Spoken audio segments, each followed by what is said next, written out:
बिस्मिल्लाहिर्रहमानिर्रहीम। अस्सलाम वालेकुम students, welcome to my YouTube channel learn with Numan.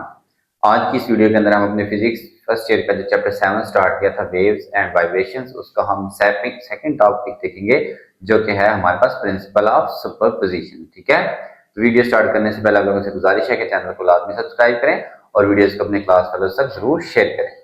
Students, superposition का मतलब होता है एक चीज का दूसरे के ऊपर प्लेस होकर जो न्यू रिजल्ट बनाना है, इसको कहते हैं सुपर पोजिशनिंग। ठीक है, अब वेव्स की फॉर्म में प्रिंसिपल ऑफ सुपर पोजिशनिंग हमारे पास क्या कहता है?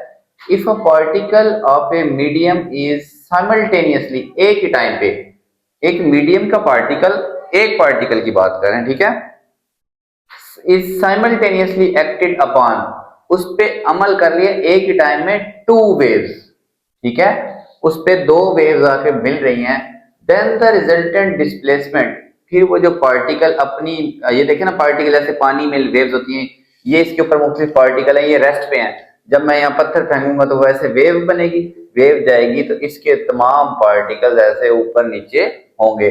तो किसी एक पार्टिकल पे अगर दो वेव्स एक्ट कर रही हैं, उसकी जो डिस्प्लेसमेंट होगी वो किसके इक्वल होगी?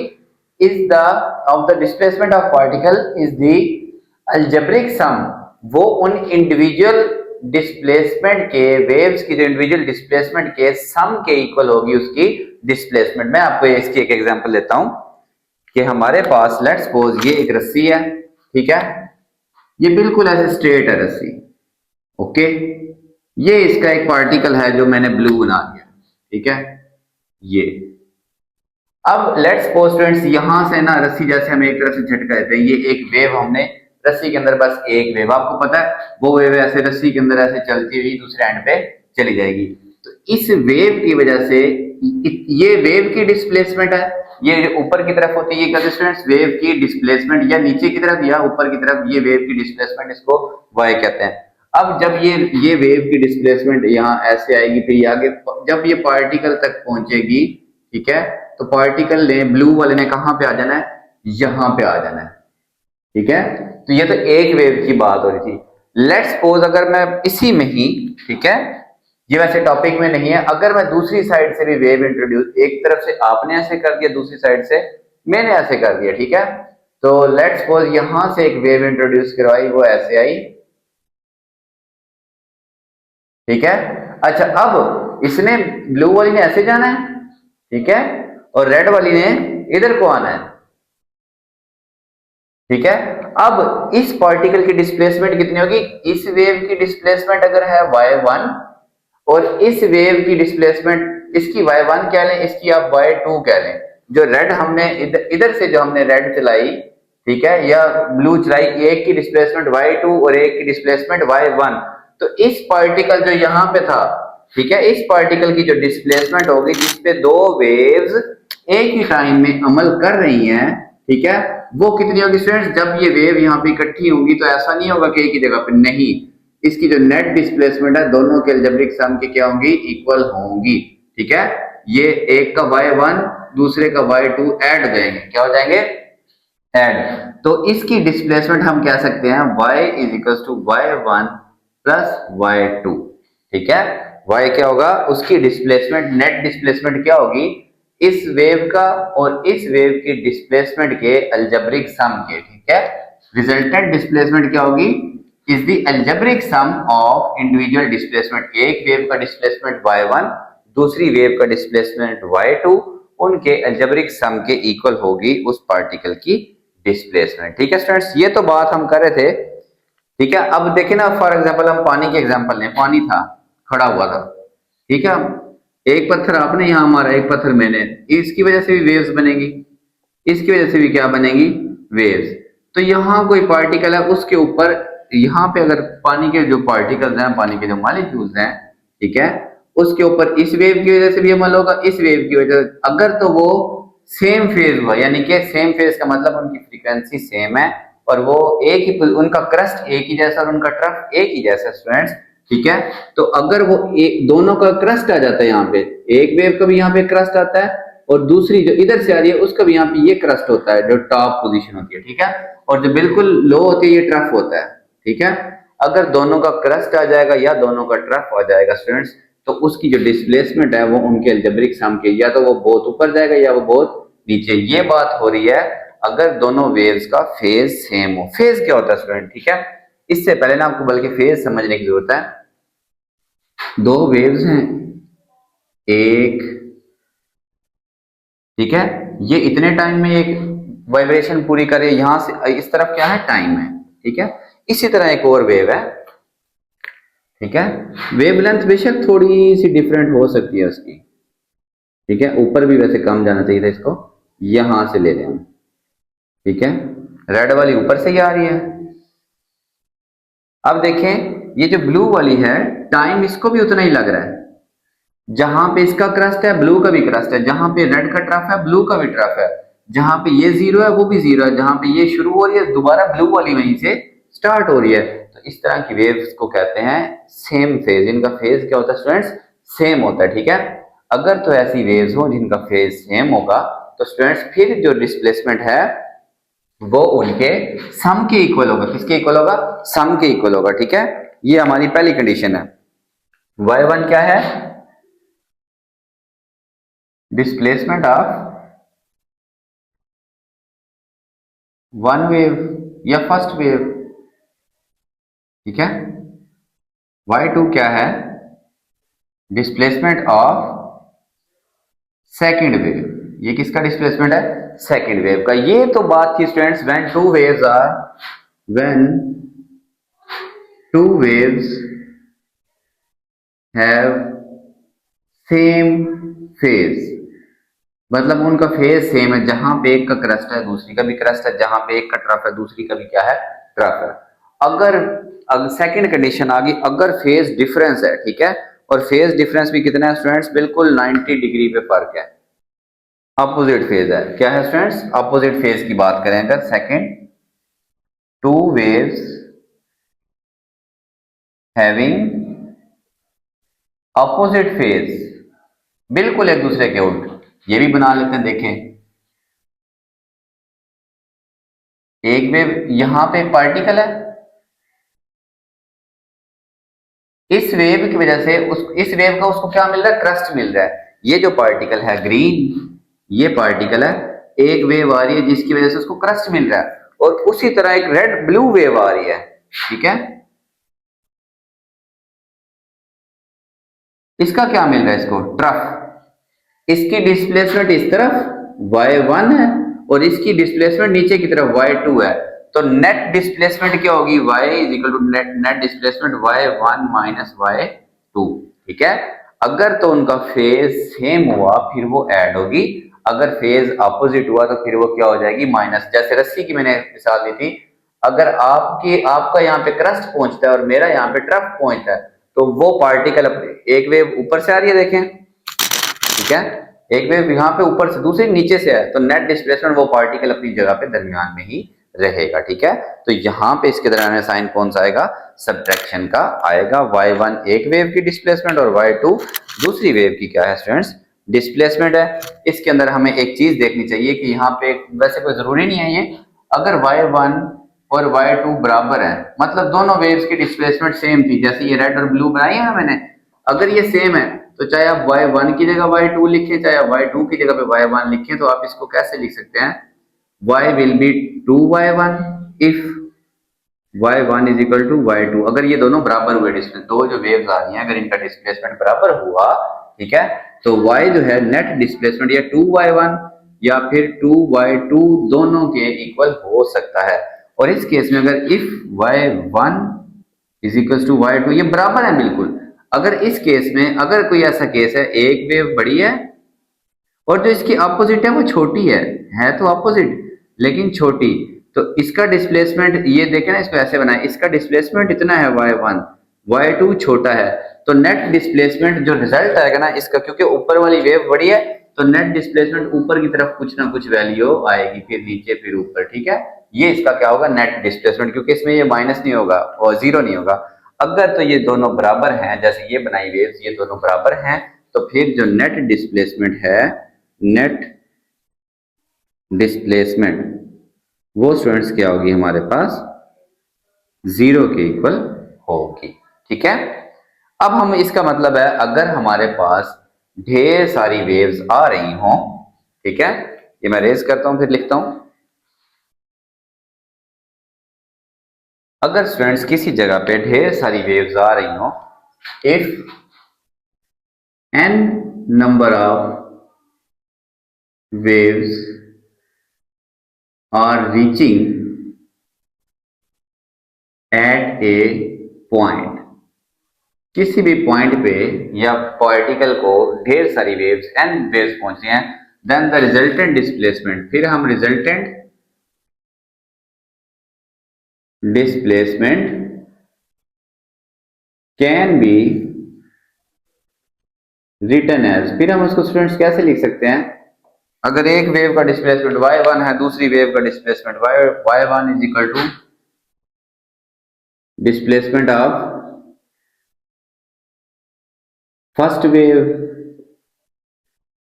y2 displacement of second wave, y3 displacement of third wave, so on yn displacement of nth wave, मतलब चाहे 100वीं है चाहे 1000वीं है, मतलब अगर यहाँ 100 लिखेंगे तो ये 100th वेव का होगा, ठीक है, ऐसे करके तो हम n ही लिख लेते हैं, nth वेव यहाँ पे भी और ये यहाँ पे भी क्या nth वेव का डिस्प्लेसमेंट। तो जो net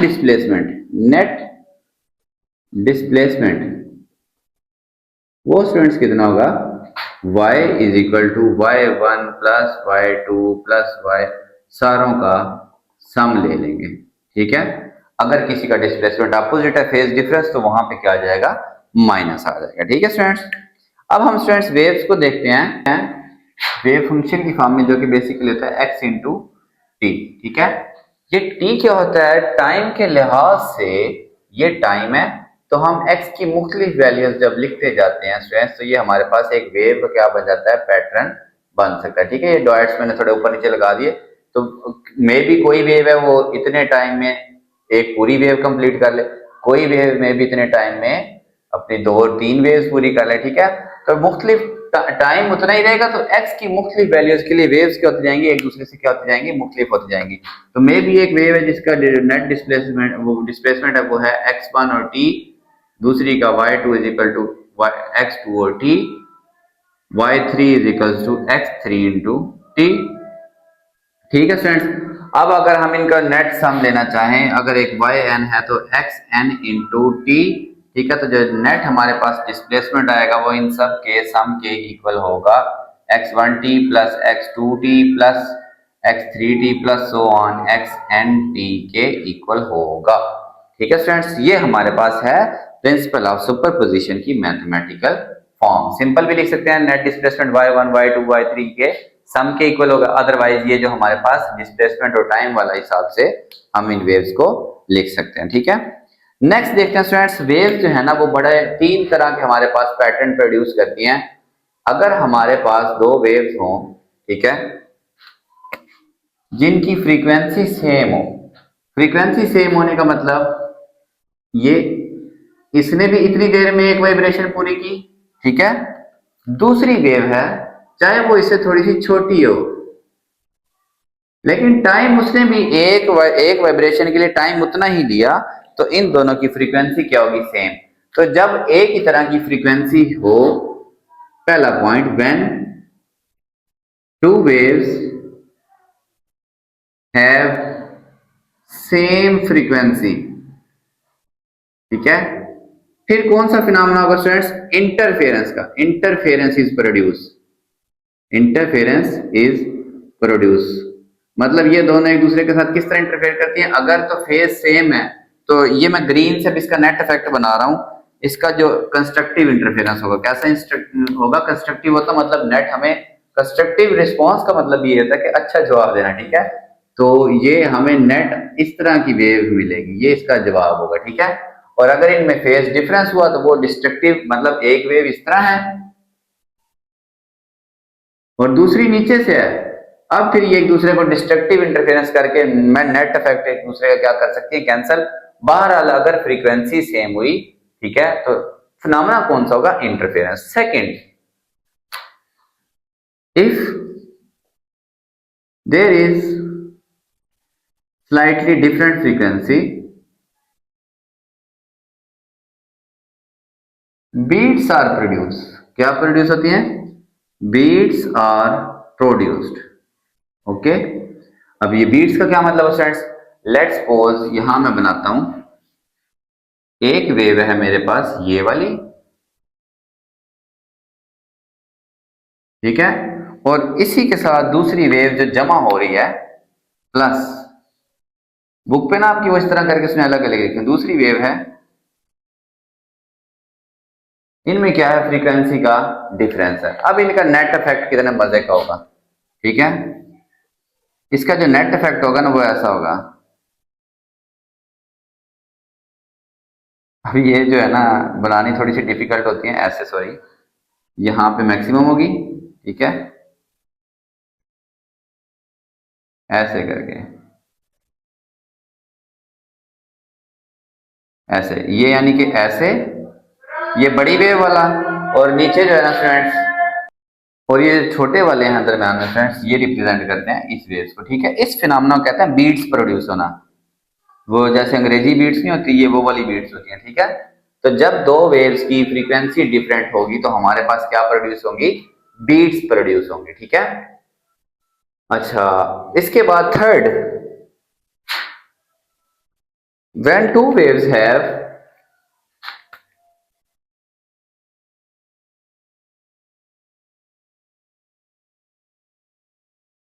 same frequency but are traveling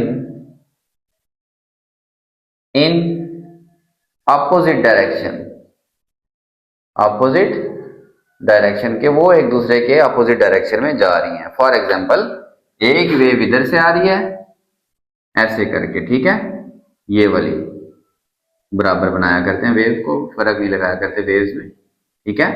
दूसरी इसी तरह की एक वेव इसके अपोजिट आ रही है इधर से, ठीक है, ये इधर से आ रही है, ये मैंने बनाने की कोशिश की है, ठीक है। ये जो वेव है इसके बिल्कुल अपोजिट आ रही है, ये इधर से आ रही है और ग्रीन वाली इधर से। इनका जो नेट इफेक्ट है, इनको अगर जमा करेंगे तो जो हमारे पास जवाब है वो स्टेशनरी आएगा। मतलब किसी पार्टिकल को कोई ये नीचे खींच रहा है, इसको ये ऊपर खींच रहा है, तो नेट इफेक्ट क्या हो जाएगा? जीरो। मतलब दोनों वेव्स की फ्रीक्वेंसी, मतलब इसने भी इतनी देर में एक वाइब्रेशन पूरी की, इसने भी इतनी देर में एक वाइब्रेशन क्या की पूरी, यहां से अगली वेव स्टार्ट हो गई, ठीक है। ये देखे ना, यहां से ये स्टार्ट हुई, ये वाली यहां से एंड हो चुकी है यहां तक, ठीक है, ऐसे, ये इधर को और ये वाली इधर को। तो जब दो वेव्स जिनकी फ्रीक्वेंसी सेम हो और वो अपोजिट डायरेक्शन में ट्रेवल कर रही हो स्टूडेंट्स, तो वो क्या प्रोड्यूस करती हैं? हमारे पास स्टेशनरी वेव्स को प्रोड्यूस करेंगी, ठीक है। एप्लीकेशन देखते हैं स्टूडेंट्स, इसकी बड़ी इंटरेस्टिंग, ये आपके सामने मौजूद है, ठीक है। ये माइक है तो इसके अंदर होती है नॉइज कैंसिलेशन, मतलब जैसे अब फैन ऑन है ना तो आपको फैन की आवाज नहीं आ रही होगी, ठीक है। अगर बाई चांस कोई इंजन ऑन है साथ, तो इंजन की एक खास साउंड होगी, उसको भी ये कैंसिल कर देगा। फैन की आवाज उसको भी ये क्या कर देता है? कैंसिल कर देता है। इसको कहते हैं एक्टिव नॉइज कैंसिलेशन, ठीक है। तो ये प्रिंसिपल ऑफ सुपरपोजिशन इसके अंदर होता है, यूज होता है। अब ये जो माइक्स है ना, एक जगह पे भी लगा हुआ है, दूसरी जगह पे दो माइक्स मैंने यूज किए होते हैं। एक इसको मैंने रखा होता है तकरीबन कैमरा के पास, और एक जो मैंने ये लगाया हुआ है, ठीक है। अब ये क्या करते हैं? दोनों मेरी साउंड कैप्चर कर रहे हैं, इसके अलावा ये क्या करते हैं? अब ये तो वांटेड, मेरी साउंड से मुराद वो आवाज जो हमें चाहिए, इसको कहते हैं वांटेड, और दूसरा होगी अनवांटेड।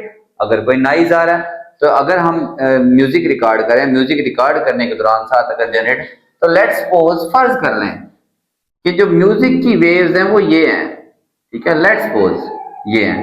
दरमियान में अब चला हुआ जनरेटर, और जनरेटर की ये वाली अनवांटेड साउंड है ये, ठीक है। इसको जूम करके बना लें तो मतलब ये ऐसे करके ये जनरेटर की आवाज है। अब ये माइक क्या करते हैं? इस नॉइज को कैप्चर करते हैं, इसको प्रोसेसर के पास भेजते हैं। इसके अंदर प्रोसेसर लगा होता है ऑडियो एम्पलीफायर के अंदर।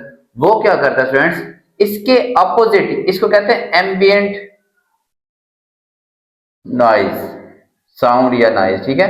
वो इसके अपोजिट वेव क्रिएट करता है। ये ऊपर से शुरू हुई तो वो नीचे से ऐसे, वो इसके हर जगह पे क्या करेगा? अपोजिट, उसने एक सिग्नल प्रोड्यूस किया, ठीक है, अपोजिट सिग्नल। ये दोनों जब स्टूडेंट्स ऐड होते हैं यानी कि एक ऊपर है तो दूसरा उसके अपोजिट है, ऐसे करके। तो ये जब दोनों ऐड होते हैं तो रिजल्टेंट क्या आता है, सिफर आता है, मतलब नेट आउटपुट क्या होता है, जीरो। वो नॉइज हो जाता है, कैंसल।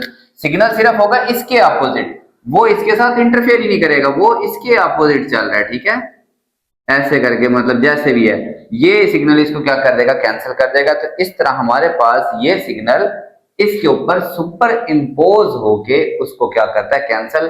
तो इसका ये क्या है, हमारे पास प्रिंसिपल ऑफ सुपरपोजिशन की एक एग्जांपल है, ठीक है।